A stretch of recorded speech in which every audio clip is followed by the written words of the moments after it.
Hey, what's going on, B. Rich? What's up, Trey? You know what, man? I'm not going to take too much time with a whole bunch of pleasantries and us talking to each other about how was your day, how was my day. We got us a special guest here today, man. We do, man. We have us a very, very, very special guest. You want me to just jump right into it? Who we got? So listen, y'all been following us. Y'all know we're Atlanta sports fans, so you already know it is more than an honor. We have the voice of the Atlanta Falcons, also one of the voices of the ACC, also used to be one of the voices of Georgia Tech. I'm talking about, man, this man is just a legend as far as we're concerned. When you think about Falcons, he's one of the voices that I think about. I bet he got so many insights to tell us, man. Hey, man, we finna figure him out, man. Look, I know it's only a few of us, but we finna make as much noise as we can. Y'all give it up for the one and only Wes Durham, man. Yes.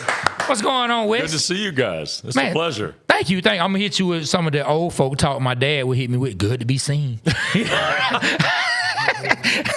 I got a birthday coming up, and it's not going south. The numbers are only going north. Tomorrow, as a matter of fact. Tomorrow's my Yes, man. Give it up for Wes again. Tomorrow. I appreciate it. How you going to be 25? Again. Yeah, be 25 one more time. That's it. Yeah. So say 25 again. 34th anniversary of my 25th birthday. Wow, how's that? That's hey, great. man, that is awesome, man. I hope I can have that many anniversaries of my 25th birthday. I'm not far behind. Not far behind. I just had a birthday pass by December 30th. Yep, finally hit that 5-0. Oh, right there toward the end of the regular season. Right there. Day after the Washington game.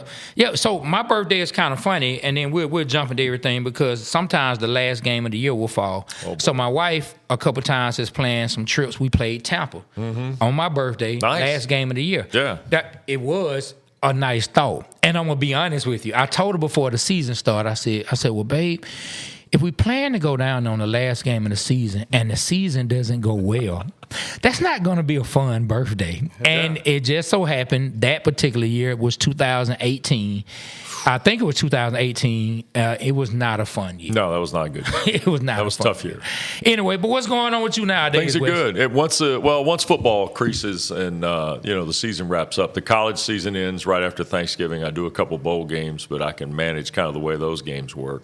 But when the Falcons' regular season ends, I just slide right into doing college basketball and some other projects too. But it's good. It's good. I'm blessed to be able to do this. I've been blessed to do it for a long time, especially with the Falcons. It's hard to believe this past fall was 21 years doing the games. Congratulations. Yeah, thanks. Dave and I have had a blast. It's been really an unbelievable relationship.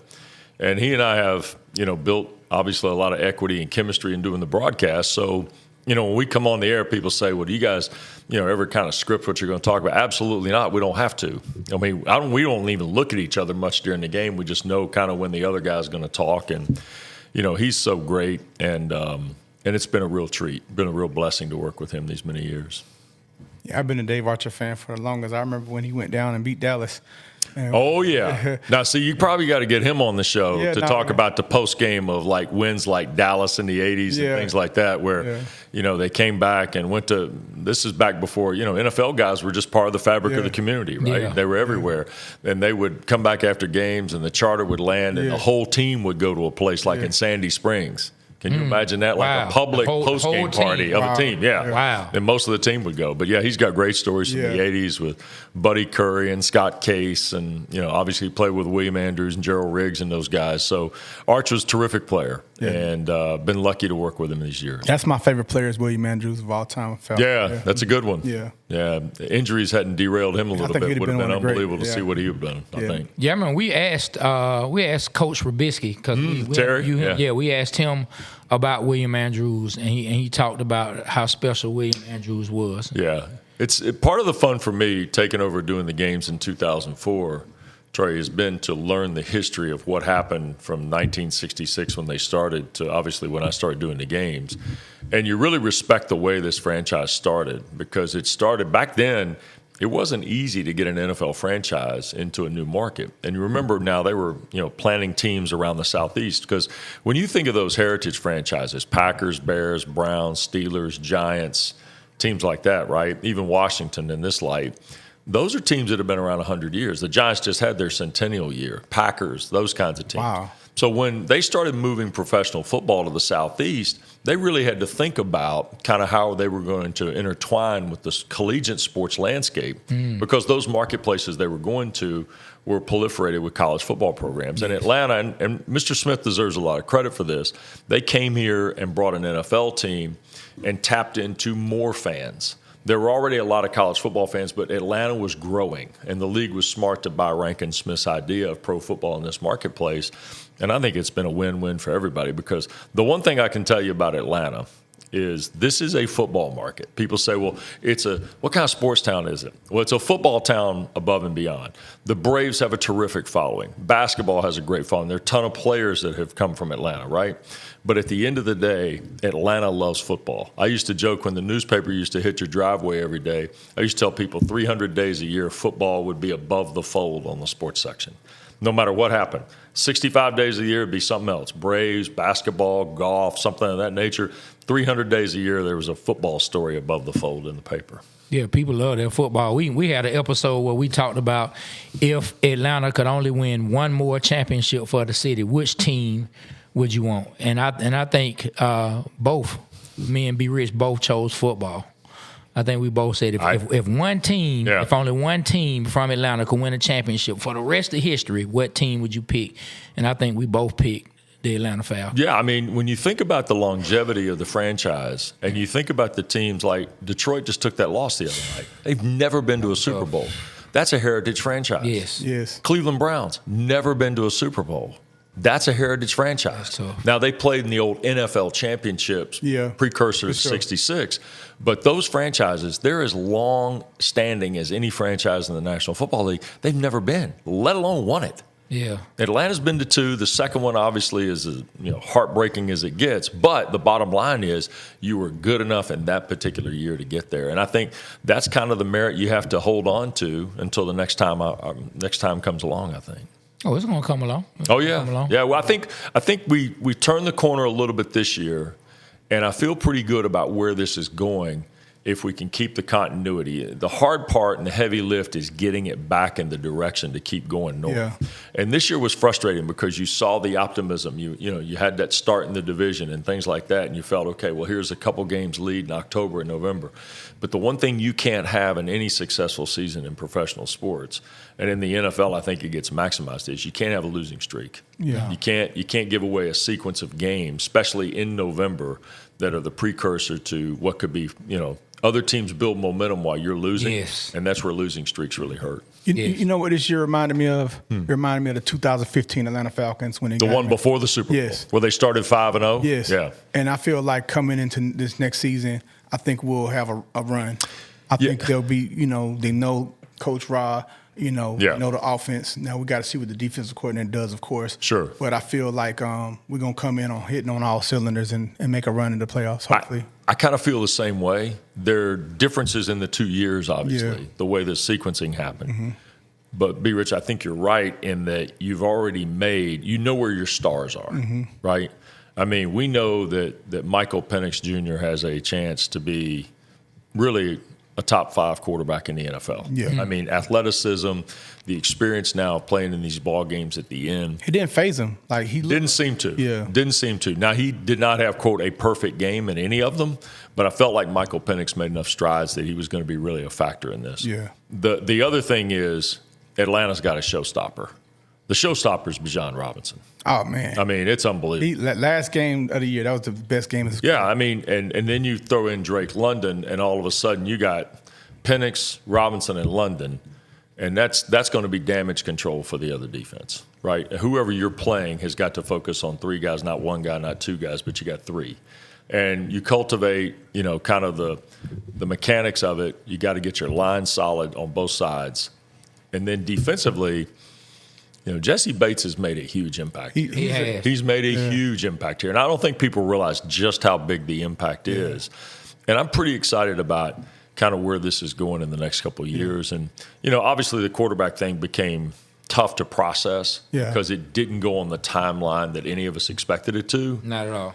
But you've already made that change now. You made that commitment to put yourself in a situation where let's hope 25. Now, the schedule's going to be a little tricky. It's tough. Yeah, it is tough. Yeah. But we'll see how the schedule unfolds and what the rotation of it is. Yeah. And it'll be interesting to see because Atlanta will kind of be sleeping a little bit based on the finish going into 25. Now, they can have some impact in free agency. We'll see what they do there. And then, I think they can get a player that can really help them at 15 right from the jump. Yeah. Well, Wes, I'm sorry, Trey. Wes, you brought up something. You brought up the players on offense. Sure. You did not mention Kyle Pitts. I didn't. What's up with him? I don't know. I don't know where that's going to land. Like, and I'm as curious as anybody as to what decision Atlanta makes and what decision Kyle wants to make. When I'm watching him play, like he did make the catch of the year against Washington. Sure. 4th down. Sure, diving absolutely. Catch, right. So he has the talent, but at times it seems like he's not there. It seems like he's just loafing and lost. Do the coaches agree? Do you agree? I think his inconsistency this year. I'd like to know. There's always two ways on the street, right? There's the what you see and the what you don't know, right? So for me, the inconsistency was concerning, right? Because I make on the chart that I keep for games, I write trends down. So I'll take like last 3 games, last 4 games, catches, touchdowns, yards, all that. I mean, listen, you'll know what I'm talking about. Yeah. But the idea of, I wrote down like 1 catch last 3 games. And if I write down 1 catch last 3 games for Kyle Pitts, that's not good for Kyle. That's not good for the team. But then I'd write down another sequence earlier in the year, 2 touchdowns, 7 catches, last 3 games. So the consistency of Kyle Pitts is, I think, what we're all wanting to see. Yes. Consistently good, not the other way. And I think that's where the conversation has to start. And also, let's be honest, it's a business. And B. Rich, at some point, it becomes a numbers game. And I'm not talking about numbers of players on the team. I'm talking about numbers of dollars under the salary cap. How does that look? And what does that look like? And it may be in his best interest to say, you know what? I need to try and hit a home run financially because I may not want to play that much longer, whatever the situation is. And everybody is different. And that's the other part, too. Players don't oftentimes turn the cards over on what they really want to tell you about their career. And when they do, that's fortunate. But in Kyle's case, I think Kyle and the team have to come to some mutual decision. And the mutual decision may be to part. The mutual decision may be to keep together. We'll see. You saying, players decide what they want to be or turn the cards over and let you know what they really want out of their careers. Sure. You probably haven't seen it because you were making your way here. We just put out a post today from our John Abraham interview. And in that interview, he was talking about former defensive end Jamal Anderson. Okay. And he was just talking about how, everyone doesn't come into the league to be what we as fans want them to be. That's fact. You have to find out what that player wants from their career when they come in. And so I think Kyle Pitts is at a point where we as fans need to see what does Kyle Pitts want out of his career. What does he really want to become? We see he's been called a unicorn. We see the height. You see the speed, but does he want to go down as one of the greatest? Does he want to be this dominating player? What does he want? Does he have interests outside the game that may be bigger than inside the game? Yeah, I think that's a very fair point. I think it's one that a lot of guys don't ever get to really publicly talk about. Some guys, the franchise guys, the face of the team type players, you see that more often. You kind of know where Matt Ryan is. I thought the one thing Kirk Cousins did here was Kirk Cousins not only helped build culture for Raheem in that first team with Raheem coaching, but I think the other thing Kirk was he was very vulnerable telling you how important football was to him and what he wanted from football and how long he wanted to play. Yeah. Now, it didn't go great on the field at times. And at the end of the day, the team decided to make a decision at that position based on not just the remainder of this year, but also what the future might be. And I think sometimes when a player is vulnerable to you about where football is for them, it can back up on them a little bit, right? So you got to be careful there. But I respect guys that are willing to be candid with the fans and with the community in which they're playing about where they are with the game. Yes. Because everybody is not at the same spot with the game. And I think you guys know that. You follow the teams and you follow 100%. the players. But I think we all have to respect kind of where they are with the game. And I think that's probably at a spot where Kyle is now. I don't know that for sure. I don't know him very well, but I kind of sense that might be where it is. So one, and I don't want to make this a pile on Kyle. No. You know what I'm saying? But I'm going to tell you the moment for me. just sitting and watching. And B. Rich already knows. He's already nodding here. Yeah, I'm about to say. So I'm gonna tell you the moment for me that made me be like, I don't know about Kyle. And for some people, this may be nitpicking, but this is Trey's point of view, right? It's your show. You get your point of view. There you go. See, I like Wes. Shout out to Wes. But look, Washington tie game. Michael Penix throws his first NFL touchdown. Right. Yes, it was to tie the game. It was a big moment. Right. And Kyle Pitts caught it. Maybe he was caught up in the moment or whatnot. But what I paid attention to that spoke volumes to me, Drake London was the one who ran and gave Michael Penix the football, not Kyle Pitts. Now, that may be something small. Yeah. But to me, that just showed me who I look at as the leader in that receiving group. Because Kyle is a tight end in name, but he's one of our receivers. He's looked at to be one of the main receiving options. And just for me, for Drake London to be that guy, he's not even the guy who caught the football to come bring it to the young quarterback in a big moment, and that's his first touchdown.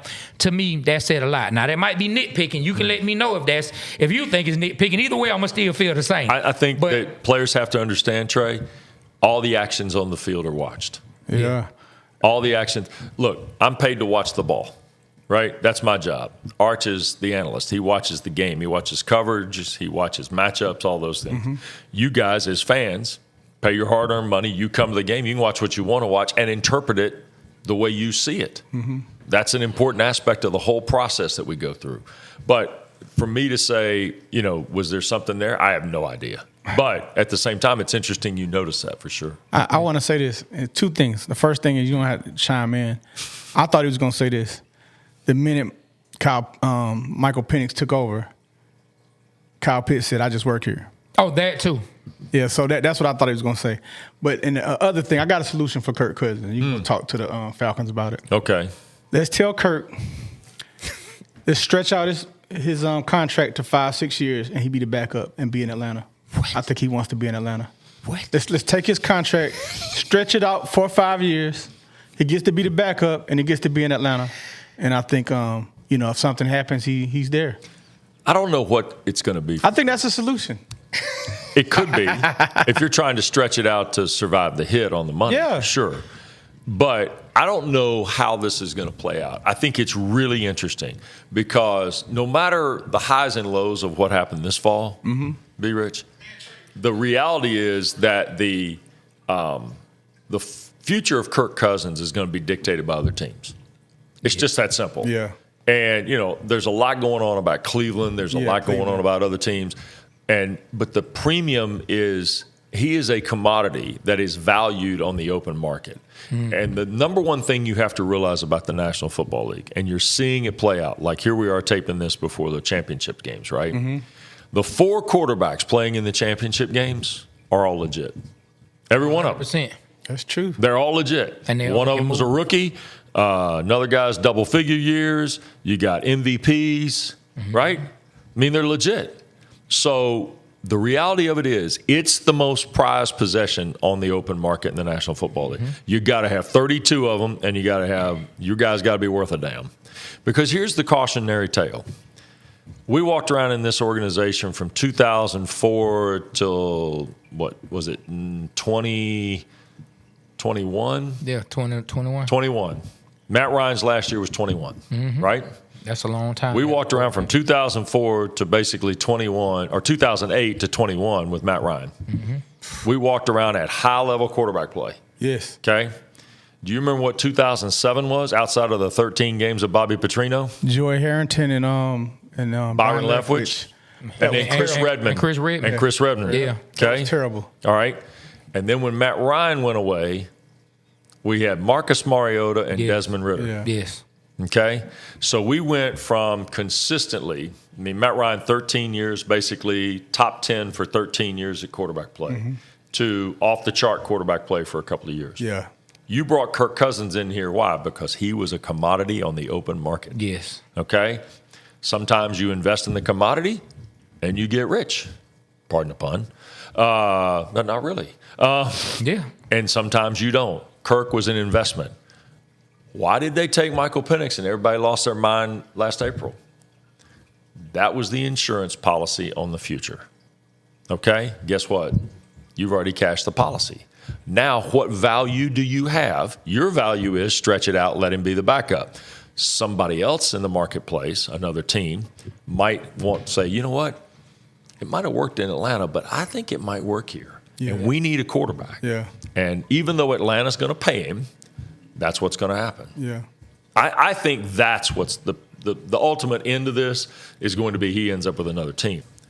Your idea is not terrible, but I just don't know if that's the work on the math that you need to have going down the road. Yeah, no, I was just thinking of our cap. That's all. No question. Yeah. And we all should, as Falcon fans, you should be selfish about the salary cap. That's the one thing that every fan of every team ought to be selfish about. Yeah. How are we working our cap at this point, and what does it mean? Because teams that are technically bottom third sometimes have a bigger fight on their hands than others. Yeah, well, you know, we talk about players putting out there what they want. I mean, Kirk let it be known when he got benched. He didn't go off. He didn't catch an attitude. He was a true professional. Yeah, absolutely. But he did make one statement that let everybody know what he thinks of himself. He said, "I didn't forget how to play quarterback." That's right. I mean, that's one of the first things. That's as close to being snippy as I have personally heard him. Now, I haven't followed him throughout his career. Mm-hmm. You know what I mean? Everywhere that he's went in every press conference. Right. But that let me know he doesn't want to sit and be a backup. I know it would be great for us as fans inside, but no. I think the thing you can't forget about him, even though, again, on the field it probably didn't end the way any of us thought it would, right? Or the timing on it didn't end the way we thought it would. Kirk Cousins came here and did something that I think the payoff is still to come, and that is he built culture in that locker room with that team. Yeah. Now, Michael Penix. I didn't think about that. Thank you for saying that. Yeah, I mean, because he comes in, first-year coach, familiar with some of the guys in the organization from his days in Washington. He'd come in from Minnesota. He's coming off an injury that used to end your career, and now he's trying to rehab from that injury. But his connectivity with the football team was pretty impressive. And that's just from somebody. And with the fans. He was doing good. He did a great job. Yeah. And still, I mean, a community-driven guy, faith-based guy, a lot of things. People still like him. I do. I think he's one of the finest people I've ever met doing this. I mean, he's on a short list of guys, so you're like, you know what? That's a good people. That's good people, and you would do stuff for him. Yeah. And I think that's an important aspect of him as well. Yeah. Is there anything you could share with us that maybe we haven't heard about Michael Penix? You know, I call him the do-rag dude. So if you hear me say the do-rag dude, you know who I'm talking about. Yeah, Dan Orlovsky's got a great term for him, and Dio and I have gotten to know each other because UConn came down here and got kicked by Georgia Tech a couple times when he was playing at UConn. Okay, all right. He's friends with Calvin Johnson, and so he knew that I did Calvin's games, and we connected a little bit on a couple different levels. But Dan Orlovsky told me, he said he's got a hand cannon. Oh, wow, I got a hand. And he does have a hand cannon. Yeah. I mean, the ball fires out of his hands. Yeah. Now, I have the benefit of knowing a lot of guys in our industry who do games at other places, college and pro. And the guy who's the radio voice at Indiana is a longtime friend of mine, and that's where Penix first started. And then I happen to know the guy that did the games on radio, still does the games on radio at University of Washington. Okay. And so I had some background on Penix from their interactions with him as much as what people see from a skill standpoint, right? Okay. And I think what we've seen is who Michael is. I think he is a guy who is very aware of landscape. I think the transfer thing in college actually helped him a little bit, process coming in and being a pro, different coaches. Obviously, you had Tom Allen at Indiana, and he had Kalen DeBoer at Washington. So I think he understands kind of the business of football, which I think helps. The second part is I think he's an open book to learning and skill. The other thing about being left-handed and stuff like that, I don't think that's as big a deal as people think it is, although you got to be better at right tackle with a left-handed quarterback. Yes. So that particular aspect of it strategically has to change. And you got to think about that a little bit more than you did, with a conventional right-handed quarterback. But I think in terms of his future, I think it's incredibly bright. I see no reason why he can't be in the discussion with some of these guys we're watching play this weekend in the next couple 3 years. I want you to remember this when you're calling games. On 3rd and 4th down, Michael Penix, he's going to get it done. That's what he showed me. He's going to get it done, and not too many quarterbacks make you feel confident in that. And I just noticed those 3-game sample, when it's 3rd down, when it's 4th down, it's going to get done. Do you notice he never went too high and too low with him? Yep, he stayed calm. It just kind of like And that's the one thing we saw, and you do see now. I mean, like, sure, you'll see this weekend and then Super Bowl 59, you'll see these guys get hyped up. I mean, they should. They're playing in the biggest game of the Western Hemisphere when they play in New Orleans in a couple weeks, right? Yeah. So, but for me, the poise and the talent level of a guy has to be measured by how the moments go. And Penix stays pretty even keel, which I respect. I think he's got a competitive, button in him like Bijan does, and I like that too. And you're going to need that during the year. But for me, Penix is a guy that I think you can ride the highs and lows with a little bit too. Yeah, I think actually, and I don't want to get too deep into it, but going through a couple of injuries, looking at your career as being possibly over, had to test your faith, had to test your belief in yourself, and to come out on the other side of that and still be a top 10 draft pick. Right. I can't imagine the thought process of being an athlete going through 2 knee injuries to the severity that he went through, and then you come out on the other side, you fight through it and become a top 10 draft pick. That tells me everything I need to know about him mentally. Now, how it all translates with his skill and everything for the rest of his career, only time will tell. But that tells me everything I need to know. No, I agree with you on that. I think that's a big part of it too. I think he's experienced a lot. I mean, you start as many college games as he did. He's practically played. He's played 5.5 years of football before he got here, as opposed to like Lamar Jackson, who didn't start his freshman year and then started his last 2 years, right? Yeah. I mean, not to say that Penix is more experienced or going to be better than Lamar. I'm just using the experience college-wise in comparison. Penix came here with a lot more understanding of what this was than your average rookie 8th pick overall. Yeah, and he could sit back and say, my time is coming. I think he understands too. That's a good point, Trey. He processes the patience, and I think that was, again, we'll see down the road how valuable were those 13 games of Kirk Cousins starting, going through the highs and lows, the performance on Thursday night against Tampa, or the great win against New Orleans, to the situation in Denver, the situation in Minnesota. Those downtrodden games where all of a sudden you're like, well, what's going on? Yeah. And what did Penix learn from that? I think we'll find out down the road. Hey, Trey, I want to take it back. Uh-oh. Take it back for you. Don't go before 2004 now. If you go before 2004, I'm in trouble. You said you did your history. A little bit. Okay, no. Let's don't go. Don't be like quizzing me on something in Fulton County. No. Where they were smoking in the seats and the Cowboys were in town.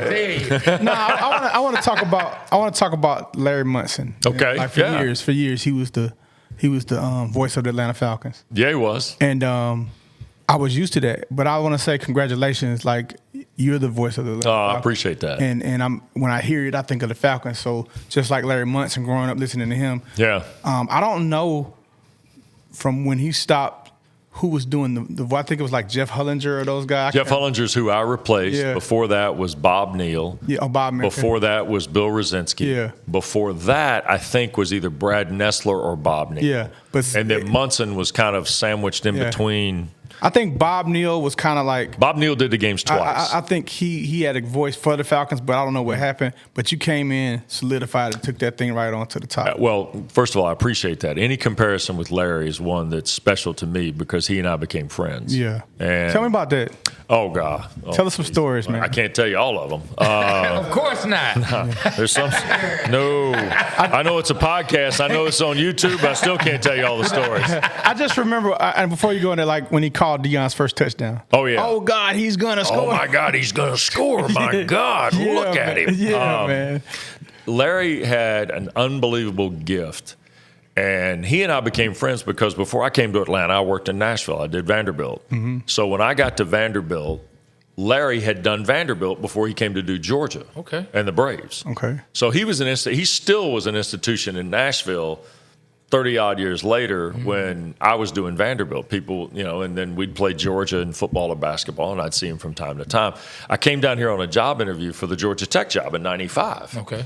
And he saw me in the hall at W. What are you doing here? I'm like, well, I'm actually talking to him about the Georgia Tech. Oh, my God, you don't want to do that. Well, what do you mean? Because you're a dog. He goes, oh, then people say we can't talk to each other. Why do you want to ruin our friendship by taking the Georgia Tech job? And I'm like, you and I are going to be friends, whether I'm doing Georgia Tech, Vanderbilt, or somebody else. He goes, oh, I don't know. And so we had an unbelievable relationship, unbelievable friendship. One of the highest honors that I've ever received was delivering comments at his memorial service at Sanford Stadium. We got to know each other very well, spent some time together. I miss him terribly. But B. Rich and Trey, I can't do games like Larry Munson. Nobody can. Nobody. He was a one-on-one, man, and he was special. And Scott Howard has done a terrific job at Georgia following in Larry's footsteps of an impossible task, and Scott's done a great job. But Muntz was special to me. I was able to convince Jeff Van Note to do a few years of Georgia Tech games with me when Kim King unfortunately fell ill to cancer and ultimately passed away. And Jeff Van Note and I did a few games together for a few years. We had a great time. But Larry was still doing Georgia, so Munch and Van Note's trading out. He's with you. But Larry was special, and I do miss him. And it's one of the blessings of my career. My dad obviously was in the business, and I got to know of people. But I got to know John Ward at Tennessee when I was a young announcer at Vanderbilt. I got to know Larry. I got to meet Kaywood Ledford at Kentucky a couple times. In addition to all the people, Jim Fife at Auburn, Eli Gold, Alabama, Nick Hubert, who just retired a few years ago at Florida. Gene Deckerhoff still does Tampa Bay. He did Florida State for many, many years. But Larry, because, see, Larry did the Falcons in Georgia at the same time. So when I got the opportunity in 2004 to do the Falcons and I was still doing Georgia Tech, first thing I did was call these guys, like, how do you do this? Like, what do I have to think about? And Larry, typical Munson, this is a story I'll share with you. So I called him. I said, hey, I got to talk to you. What do you want? I said, well, the Falcons are talking to me about doing the games, and I'm going to do Georgia Tech. Well, okay, you can do it. I said, I can't. I go, what do I need to know? Well, first of all, you need to know you're cheating. Cheating? How am I cheating? He goes, well, they're in the NFC South now. They play Tampa and Carolina and New Orleans. When I did the damn games, they were playing San Francisco and the Rams and all those damn teams. So you're cheating. I had to go from, by God, Oxford to Los Angeles. Do you know how you go from Oxford to Los Angeles? No, how do you go? You're lucky is what you are. And so finally, we got over that hurdle. And a couple of years after I started doing the games, he calls us, you sound good. Sound just like I thought you would. I said, well, I appreciate it. Yeah. So he was a beautiful soul. Yeah. And God, boy, did he leave you some memories now. Yeah. Falcons, Georgia, even some of those Braves calls from back in the day. And shoot, he was one-on-one, man. Is there anyone in particular that sticks out to you that you remember some of the calls that he may have made? Oh, I think, well, it's funny because I actually know somebody who was a high school teammate of Bill Bates, the player at Tennessee that Herschel ran over. Yeah. I think the Herschel call is like, oh, yeah. I have like, in my mind, I have like 10 college calls that are the greatest calls you've ever heard. Yeah. And the call of Herschel's touchdown run as a freshman at Knoxville against Bill Bates is unbelievable. Wow. I mean, it's a great call. I mean, the stage is set. Georgia's making the comeback and all that. Some of the calls late, the game they beat Florida and Jacksonville, where he spends basically the last 2.5 minutes talking about smoking a cigar. And the game is, well, I'm going to smoke the cigar. They tell me I can't, but I'm going to. And I'm lighting the cigar.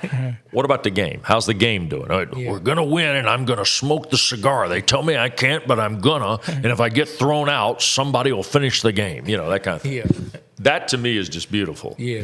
The Lindsey Scott call is a one-of-one. Okay. That should never be in like competition of all time. It's just as good, singular standing alone, as anything you'll ever hear. In terms of the Falcons, the Deion punt return is unbelievable. Yeah. I mean, it really is. Yeah. When you think about, well, they're going to kick it to Deion, and here he goes, that kind of thing. And sometimes you get the payoff. Like the setup is the payoff. Yeah. Like I got lucky. Matt Ryan to Michael Jenkins, I got lucky. Oh, man. I got lucky. Yeah. But I thought, here's third down and his first professional pass. Bang. Got lucky. Yeah. That was a good one. Sometimes it happens, right?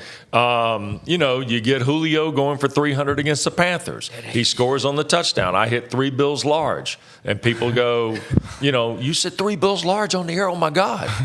And I promise you now, the 9 to 5 from Penix to London just hit me in the head like while they were going in the end zone.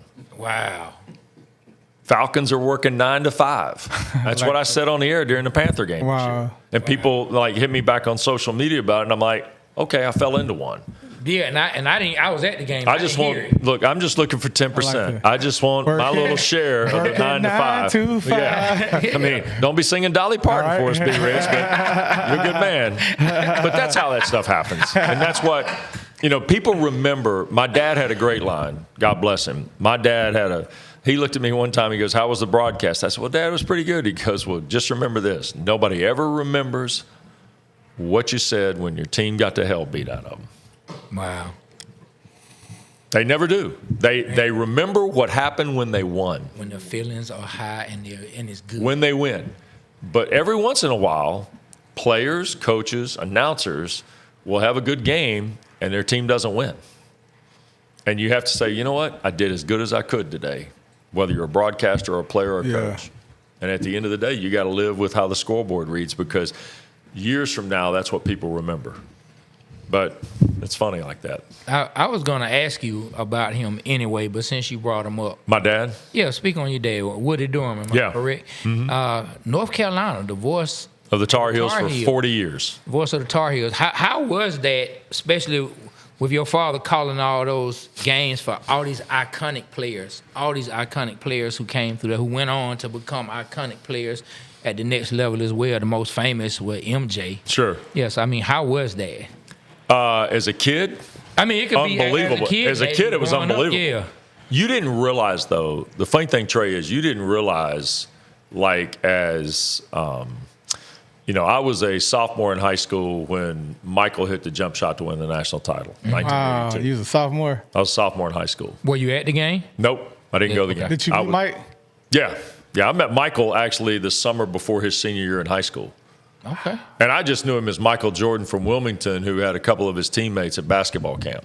Wow. I didn't realize Michael Jordan was, all this in a bag. I met Ralph Sampson before his senior year in high school. Wow. Now, I knew Ralph Sampson was a little bit different because that cat was 7'4" and 210 and had long arms. But he was – and I still know Ralph, and I'll probably see Ralph this weekend because I'm doing a game at Virginia. Oh, wow. And one of the cool things about it is some of these guys – some of your heroes have become your friends.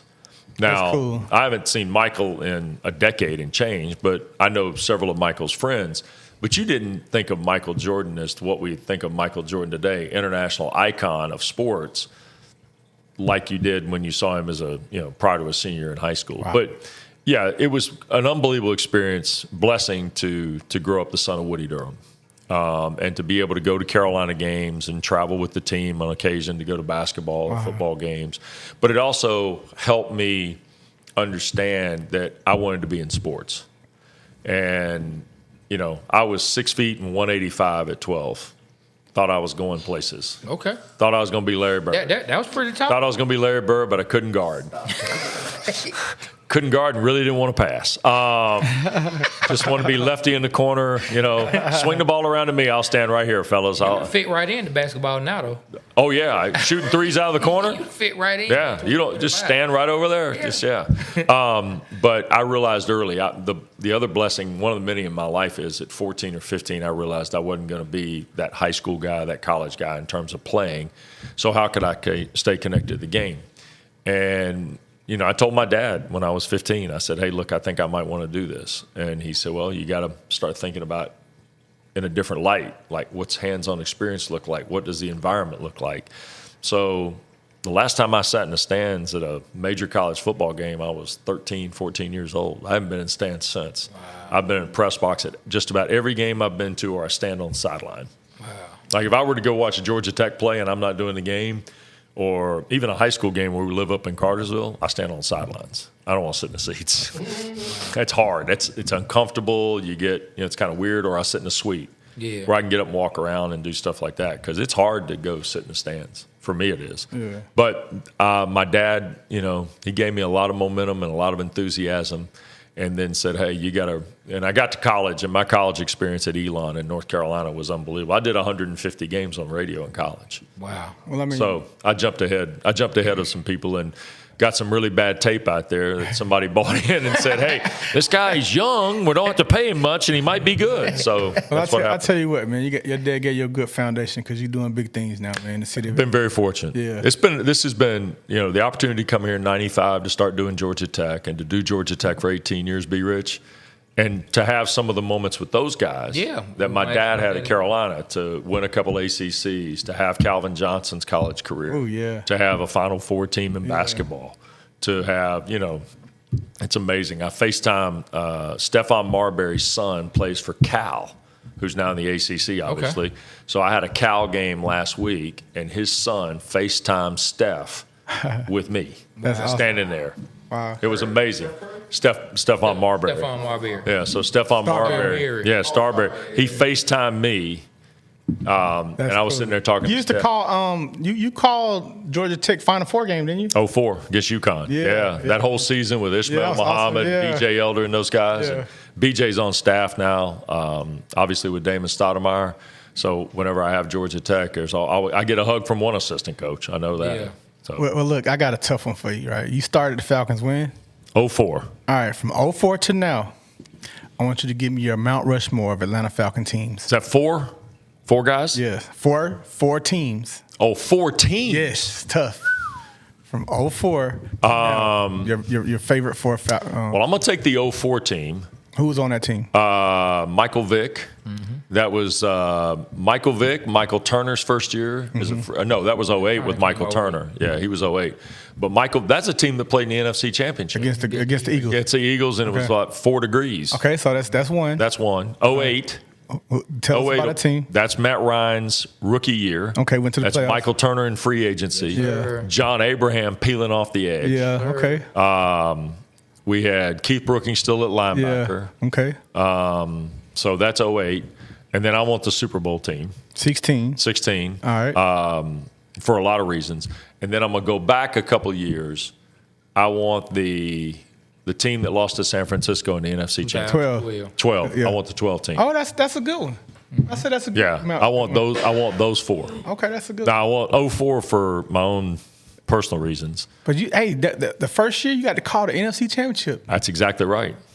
I mean, and almost didn't make the game. Why? Because I did basketball for Georgia Tech down here, and it was snowing in Philadelphia. And then you couldn't fly out. My flights got canceled, and fortunately the Falcons had a charter plane that was going that morning, and I walked over and said, hey, I need a seat on the plane. They got me on the plane. Wow. That was awesome. Shout out to Blank, man. Thank you, Blank, for getting Wes where he needed to be. Thank you, Mr. Blank. Thank you, Rich McKay. Yeah. Thank you for getting, I think I would have gone with those same 4 teams.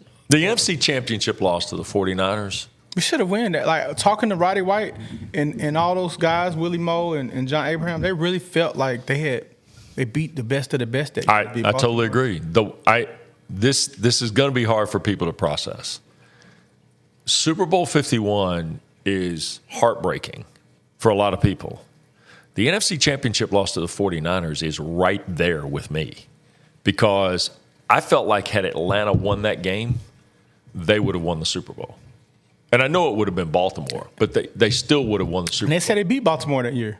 They did on Thursday night. Yeah. So, I mean, for me, I just felt like that team was the one that was going to go. And Atlanta was going to win the Super Bowl in New Orleans, which would have been even better. Yes. To be able to, exercise the demons out of that building. That would have been the most amazing thing as a Falcons fan. Man, you want retribution on a lot of things, right? That would have been amazing. Where's Trey? We got to do it, man. We got to win. Sure, we got to, absolutely. Man. We got to do it, man. And that's why you invest the way you do. And that's why, like on Sundays, I love the connectivity with the fan base and the people that reach out to us one way or the other, because I know how important it is to people in this marketplace. As much as Atlanta's grown through the years, and certainly I've been here 30 years, you guys have been longer, you know how big the city's gotten, and you know how many different people come around. Like, for reasons I have no idea why, you're wearing a Dodgers hat. No, it's Lovely Atlanta. Oh, Lovely. Oh, is that it? Okay. Lovely Atlanta. I got it. It's really like for the decor. I got you. I have hope. You coordinate. Lovely Atlanta. Lovely Atlanta. Okay. I have hopes. Yeah, I and see as it. you see what the wording said, Neek won. Yeah, Neek won. He won that dunk contest. Yeah, he won that dunk contest. Now we might have to have a discussion about that. He beat you, MJ. I'm sorry. I do think that the investment that people have had and the return on it, I hope it happens. Hey, so listen, you got to do this. What's that? Trey coined the phrase for the Falcons. We got a T-shirt. I mean, a hoodie. It's called the Blood Pressure Birds. They're stressing me out. So look, the Blood Pressure Birds. That's what I call them. So whenever you call a game and you think to say, shout out to Trey, the Blood Pressure Birds. I don't know Trey. No, wait a second. Hang on. We're not doing endorsements for Trey on the air. Trey not going to get an endorsement. Let me see if I can write that down somewhere Blood Pressure here. Birds. Okay. They're stressing me out. That's a good one. The Blood Pressure Birds. That's what I call them. I might slip that one in for you. Yeah. Thank you, man. Just let them know. Don't come looking for your 2%. Hey, look, I already got it locked down. That name is already locked in. Got it already locked in? Yeah, Okay. that name is already locked in. Yeah. You know, But just let them know where it you came help it from. blow up, man, we got you, man. We got you. Just let them know where it came from, man. If I get my 9 to 5 cut, then you'll get your Blood Pressure Birds. Right? There you go. Hey, so listen. All right.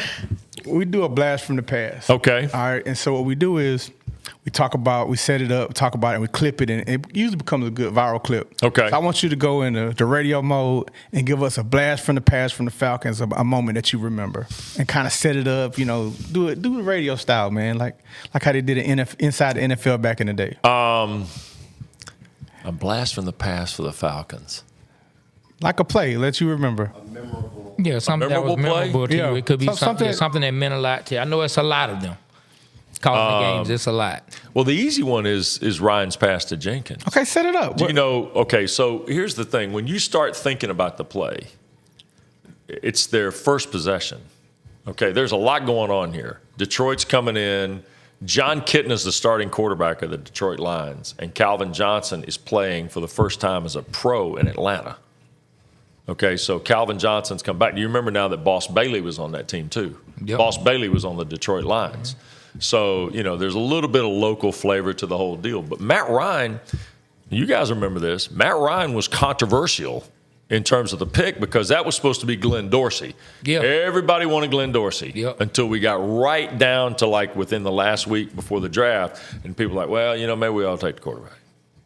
Yeah. And the quarterback had thrown, 3 blocks away his senior year. The quarterback had come to Atlanta and played Georgia Tech on a Saturday night and thrown for 400 yards, right? Austin Collins, yeah. And the Falcons, brass was at the game. So they saw it. And I think Ryan, the Matt Ryan we all got to know in Atlanta is who the Falcons saw in the draft process out of Boston College. So for me, you take all that into account. You're coming off a bad year. You're Bobby Petrino that coached 13, E.T. coached the last 3 type thing. It's kind of like a turning point with a team, right? Think about it. You're either going to maintain that 3-year momentum you had a little bit of with Jim Mora, then you go Petrino, and now all of a sudden it's kind of dissolved on you. Everything seemed to be happening like every 6 days there was something else happening. Yes. And now all of a sudden you've hired Mike Smith, you've hired Thomas Dimitroff, and you're trying to rebuild this thing. So for me, you then think about, okay, you're playing Detroit. The next year they win no games. They had Roy Williams at wide receiver and Calvin Johnson. Right? Roy Williams out of Texas on one side, Calvin Johnson on the other. He was a beast. Yeah, he was. Calvin was a real beast. Oh, man. But Matt Ryan's first third down is his first professional pass. Now think about that.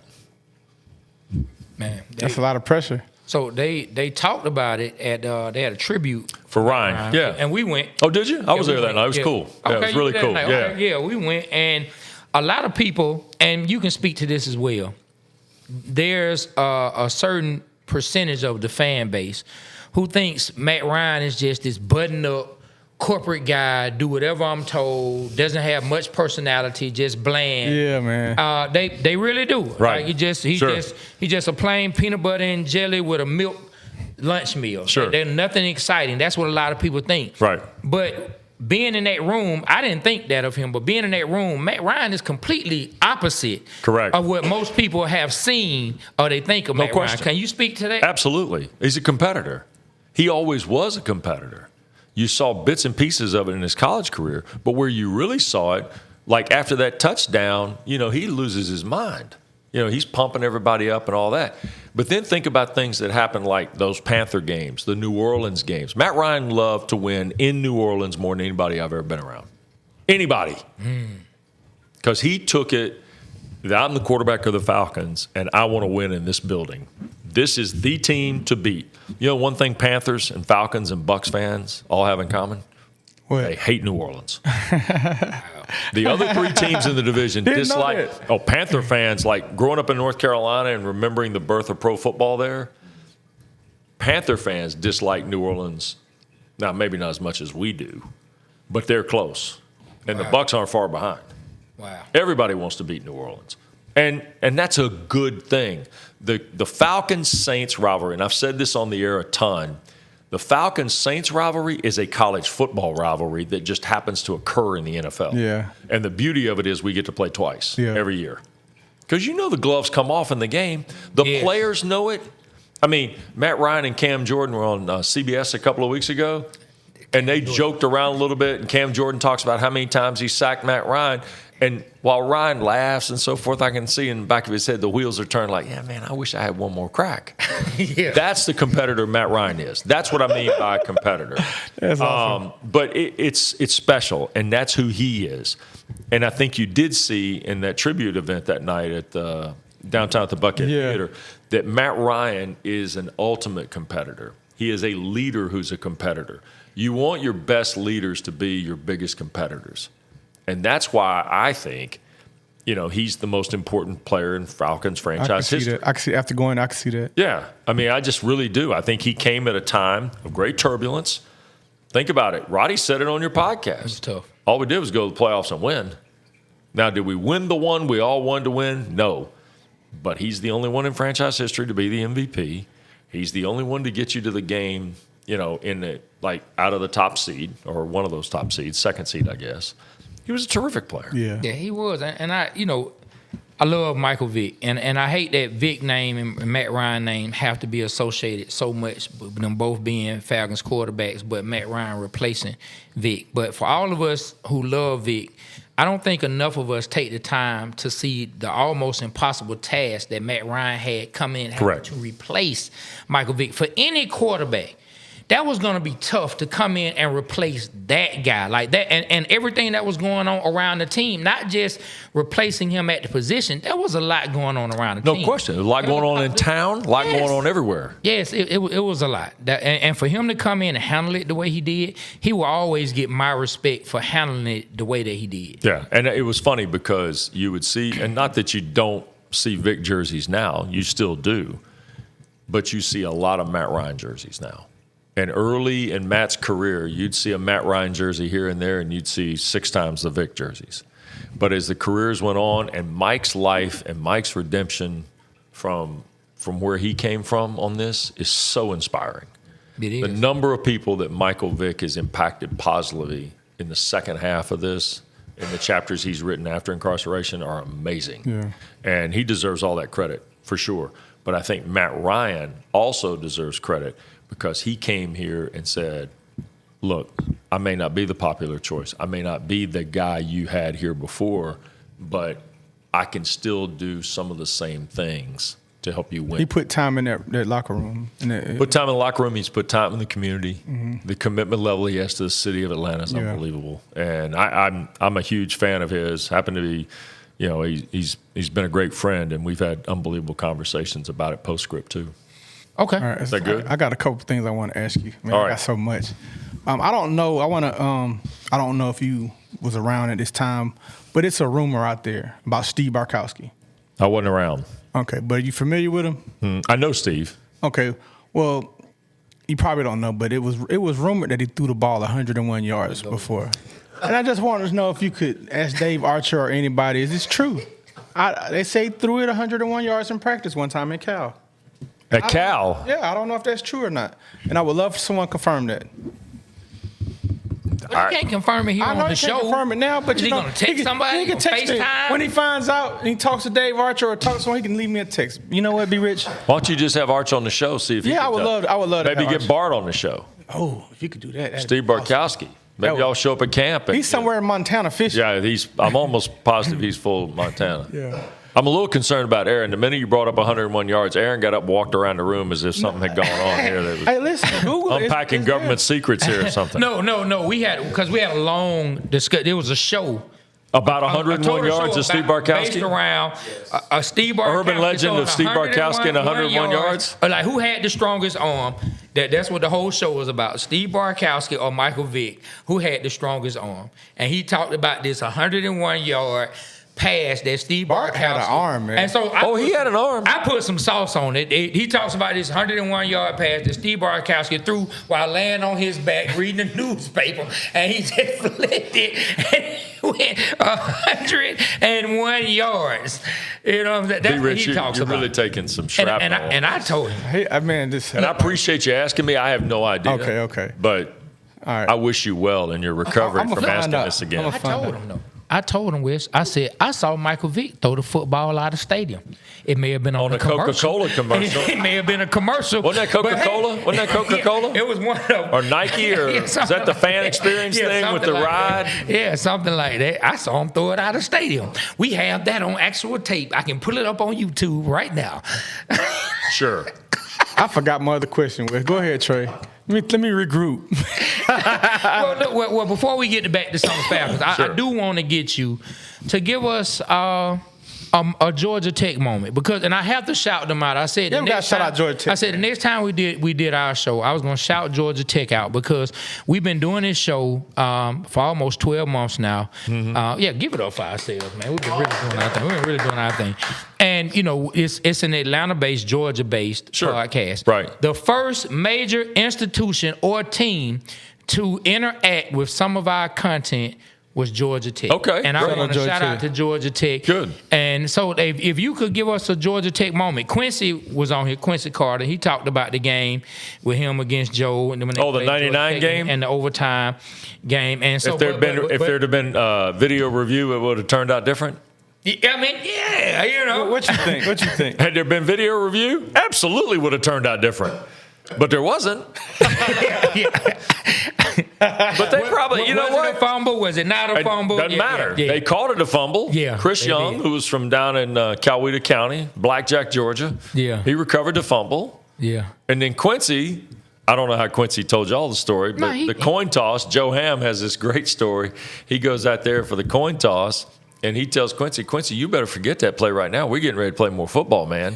And Quincy's over there like, y'all stole the game. Joe said, better not worry about that, Quincy. Better get ready for the coin toss because we're getting ready to play again. Joe's trying to help Quincy. Yeah. That's funny. And Joe's like, all right, guess we got the ball first. You know? Look, the game in 99 would have definitely been overturned if there had video review. Definitely. But they didn't. Yeah, they didn't. And look, again, like Falcons Saints, Tech Georgia's a thing. They've got 100-odd years of history. They don't even agree on the number of times they've played. It's a beautiful thing. Wow. Okay? So I'm all about it. I think that anytime, it's funny. My wife went to school at Georgia, but is a huge Tech fan. My father-in-law graduated in 55 from Georgia Tech. Okay. Wow. So my wife went to school in Athens, got a degree from the Grady School, and she pulls like crazy for Georgia Tech. Yeah. She Not was Georgia. raised, her dad, so she was raised up under her dad was a Tech grad. She grew up a Tech fan, the whole bit. And, we live out northwest Georgia, so predominantly a Bulldog kind of fan base, right? I would believe. But all that being said, that's the beauty of Tech in Georgia. A lot like Falcons Saints. And look, they played a great game this year. Oh, it was an amazing game. It was. It lasted too damn long. Was that the best one? It did. Was that the best one ever? Yes, Georgia Tech, God. Georgia. I don't. It's up there. It's up there. They got 100-odd meetings, man. Man, that was 8 overtime. I understand. But it was 8 overtimes because we got a jacked up rule in college where we go for 2. I know. Now, that's a whole nother podcast. The college overtime. Now, I mean, it lasted all night. My son walked in the room and said, "Are they still playing? Yeah. My God!" And he walked right back out the room. I mean, but Tech in Georgia has that history to it, like Alabama, Auburn, all those things. I think that's a huge piece of this. I really do. Can you give us a Calvin Johnson moment? Because even though Calvin Johnson is not a Falcon, for all the people who only watch us because of the Falcons, Calvin Johnson, he played at Georgia Tech. He's dear to the entire state of Georgia. Oh, yeah. He's an awesome, awesome player. Can you give us like a Calvin Johnson story, a memory, favorite play? Better person than player, first of all. That's the number one thing you need to know. Much better human being than football player. I guess there's 2 stories. One, James Butler, who was a free safety, older player when Calvin showed up as a freshman. And I used to work on campus at Georgia Tech, had an office when I was there the whole bit. And the summer workouts prior to Calvin's freshman year in 2004, JB came after one of the workouts, and we were kind of talking in the office. And James went on to win a Super Bowl. He played for the New York Giants. When they beat the Patriots, JB was on their Super Bowl team. Great guy from South Georgia. Okay. And JB was in the office, and I said, "Well, how are the workouts?" He said, "Pretty good." And I said, "Well, how's the young wide receiver?" He said, "You mean Calvin?" I went, "Yeah." He goes, "He's the best player on the football team." Wow. I said, "James, he's not played a game yet." He said, "He's the best player on the football team." Wow. I said, and James Butler was all ACC. Wow. James Butler was not just some guy issued gear in a locker. James Butler was a real football player. Yeah. And he said he might be the best player on the team. Wow. That was the first statement where I went, okay, so you might have to be prepared for different. Yeah. Right? Calvin's greatest trait, in my opinion, B. Rich and Trey, was that Calvin went on the field every day for practice trying to be better at something in 2 hours. Every day he wanted to come off the field better at something. Wow. Might have been the first step of a route, might have been the way he hit a cut, might have been the way he caught a certain pass, might have been the way he whatever. Calvin's goal was, I'm going to be better 2 hours from now than I was when I started. That's a great way to think of things. Like the term stack days, Calvin was the original guy who wanted to stack days. Stack days. And he stacked them all the way to Canton, Ohio. He is as good a football player. I say this, and I'm not trying to denigrate the history of Georgia Tech football. Pound for pound, he's the greatest player in Georgia Tech football history. Do you have a particular play? Well, look, his first college road game, he caught 3 touchdown passes at Clemson, including the game winner from Reggie Ball.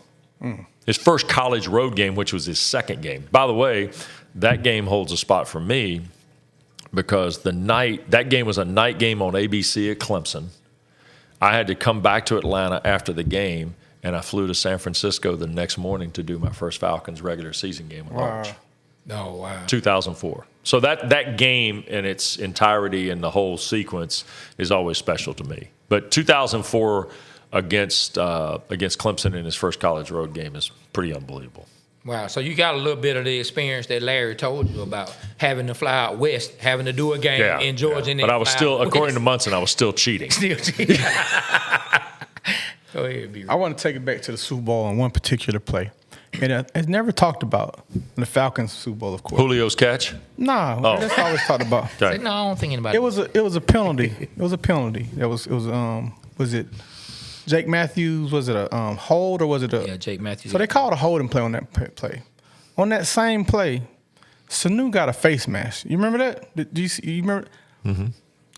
I don't understand why they didn't call offsetting penalties and start those down over, man. I've realized something here today. You're in charge of history. B. Rich is in charge of conspiracies. I like that. But right? Did that not happen? Look, did Sanu get face mask? Should it also have been offsetting and we replay the down? Yes. Yeah, probably. No question. That eats me up to no question. So you agree that he got face mask? Oh, I agree. I mean, everybody saw it. I agree everything was scattered in the last 9 minutes of that game. There were things that happened in the last 9 minutes of that game that if you put 10,000 reps on the table, it wouldn't happen again. It wouldn't happen again. Now, as painful as it is, I would tell you to watch that Apple series on the Patriots and watch that episode. I just watched it. Which episode? The episode about the Super Bowl game. Okay. From New England's perspective. Okay, I would love to see that. Yeah, you need to. It's on Apple TV. Apple TV. And it came out, I guess, last summer, okay. right before football started. Patriots? It's called The Dynasty, and it chronicles New England's dynasty with Tom Brady and Bill Belichick. But the episode about Super Bowl 51 you need to see. Okay, thank you. Because the Patriots all are like, we have no chance, except one guy. And that was Tom Brady. That was Brady. Yeah. But now, in the last 9 minutes, they agree, like I do, everything that could have gone to turn the game happened. Yeah. Everything happened. They needed all those things. I mean, from Atlanta recovering an onside kick, not being able to do anything with it, to, I mean, look, take yourself out of field goal range with penalties. That's what you're talking about. 2 different holding calls. Yeah, defensive holding, you name it, everything stacked up to go the other way. I went to that Super Bowl, and I just remember for 3 quarters, I thought I knew what it felt like for us to win the Super Bowl. Right. And I was just like, I went to the parade, doing this, doing that.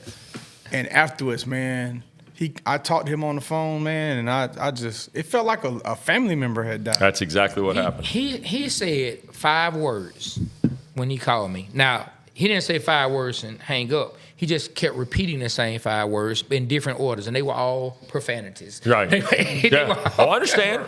Look, I didn't hear him say anything but cuss words for about 5 minutes. I'm just like, I've heard, this guy's really. I can't begin to tell you the number of stories I have heard postscript of the game. People who were supposed to fly home the next day went out in the parking lot and got in a rental car and drove home. Wow.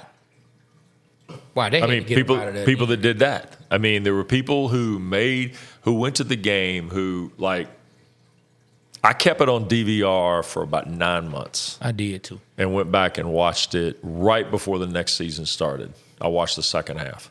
Did you get a chance to call that game? I did that game. Yeah. And to go back to our theory of nobody ever remembers a game you lose or get the hell beat out of you. Yeah. We had a pretty good broadcast. You know, you talk about DVR. I had it on DVR. I watched that game. I don't want to exaggerate, but I promise you, it was more than 50 times that I've oh my! I don't know if I'd subject myself to all that. I watched that game. I've watched it trying to just understand how everything that went wrong. Like, how do you get an onside kick? I go back to those, and he hears me all the time. I go back to that. You get an onside kick, first down. You run the ball, you get 9 yards on it. Yeah, then you throw. Then you start throwing it. But they called a holding call, remember? Yeah, the holding call 9 yards. They called a holding call. And then after that, you try to throw your way out of it, and none of it works, all 3. And then Austin Hooper had a catch that may have been a first down, but the DB knocked it right out of his hand. And then you end up punting. And we were in... After that first run, we were in Matt Bryant's range already. Correct. Yeah. After that, Tevin Coleman, and I want to say that's the play Tevin Coleman got hurt on. Tevin Coleman got hurt on this. You see, I watched that game too. Yeah, you're in trouble. Yeah, we got to get your scar tissue taken care of. But you know what? It helped me deal with it though. I understand, and people are like that. That's the part. Every once in a while, you hear these stories, and like the person that told me they got in the car and drove home. Right? Yeah. I'm like, how in the world did you drive home? What was going to help me process it? That's like 11 hours. You know? I mean, look, everybody goes through some form of emotion because that's what you commit to. That's what you sign up for. Yeah. You know, the folks that are really nice at the end of a year, hey, really enjoyed listening to you guys, things like that. That means that's the highest compliment we can be paid, by the way. Yeah. You know, is for fans to say, hey, I take my radio to the game, or I find ways to listen to you guys on Sunday, or whatever the case may be, or watch the game in TV's regard. That's the highest compliment we can be paid. You're committing to us to be a companion piece for your fandom of whatever it is.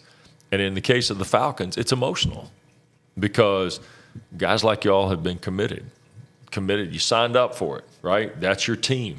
Everybody's got a team. You came to the team one way or the other because you moved here, because you grew up here, you understand there was somebody in your family, maybe your grandfather, your dad, your mom, sister, whatever the case may be. You signed up. It's our job to be the companion piece with your fandom. And that's a job that I happen to take pretty responsible when it becomes, big like that. And when you do it for an NFL team or you do it for a big college program, it's an important piece. And that's a big responsibility, and it's one I'm honored to do. That's awesome. Well, I know we're getting close. B. Rich, you have anything else you want to ask Wes? What else conspiracy theories do you have for me, B. Rich? Man, I'm just thankful you came to join us, man. This was easy. Yeah, man, I had a great time. Fun to do. Do I have any more conspiracy theories? The funny thing is, I'm more of the conspiracy theories between the two of us, but he just, not today. He just lights into them today. On the show. My man at Barkowski at 101. I can't answer that one. He has on a backwards. I bet you ask. Next time I see Bart, Steve, somebody told me you threw the ball 101 at Cal. Oh, I don't know. I can tell you the answer. Oh, I don't know is going to be the answer. God, he's like, yeah, I did. Yeah, and I can call B. Rich and go, guess what? You were right. So please do. Yeah, and please, if you could put us in touch with Dave, if you could put us, y'all would love to have we would Dave. Love to have. Yeah, he'd be fun. You guys got a good setup. I remember his career. I remember. Yeah. Carl came and hung out. You guys have had great guests. Congratulations. Yeah, man, nice first year. Thank you. Yeah, Carl came through. Home team came through. B-League? Yeah. He's a great guy. Yeah. Yeah, you are our first guest of the year. New Year, yeah. Yeah, you are our first guest. You're on the way up in 2025. There we go. Well, look, on that note, man, we can get on up out of here. Man. To all y'all just saw the legendary Wes Durham, the voice of the Atlanta Falcons. Let's give it up for our guy, Wes, one more time. Always remember the Waterboyz Show. We represent Atlanta because Atlanta represents us.